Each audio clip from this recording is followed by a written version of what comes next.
অনেক বাবা-মাই চিন্তিত থাকেন, যেসব বাবা-মা মনে করেন যে তার বাচ্চার উচ্চতা তেমন বাড়ছে না।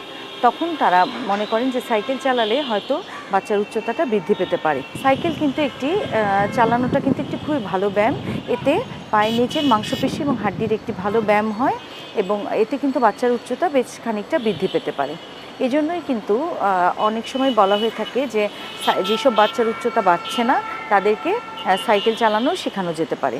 এছাড়া যদি আপনি আপনার বাচ্চাকে সাইকেলিং করান তাহলে কিন্তু শারীরিকভাবে ফিট থাকে, তার যে অতিরিক্ত ওজন বেড়ে যাওয়ার সম্ভাবনা সেটাও কিন্তু কমে যায়। বাচ্চাকে আমরা কিন্তু 4-5 বছরের বয়স থেকেই সাইকেল চালানো শেখাতে পারি, যেহেতু এটি একটি ভালো ব্যায়াম এবং এটি কিন্তু উচ্চতা বৃদ্ধিতেও কিছুটা সহায়তা করে।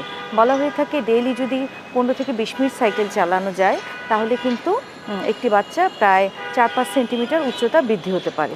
সেই জন্য সাইকেলিং অবশ্যই করাতে পারেন, যেহেতু এটি একটি ব্যায়াম, এটি উচ্চতা বাড়াতে সাহায্য করে। তবে অবশ্যই তার সাথে পুষ্টিকর খাবার খাওয়াতে হবে এবং আমাদের বাচ্চার যে একটি জেনেটিক যে একটা লম্বা হওয়ার যে একটা ধারা আছে, সেই ধারা অব্যাহত রেখেই সে লম্বা হয় সাধারণত, এবং এইগুলো তার সাধারণত সহায়ক হিসেবে কাজ করে।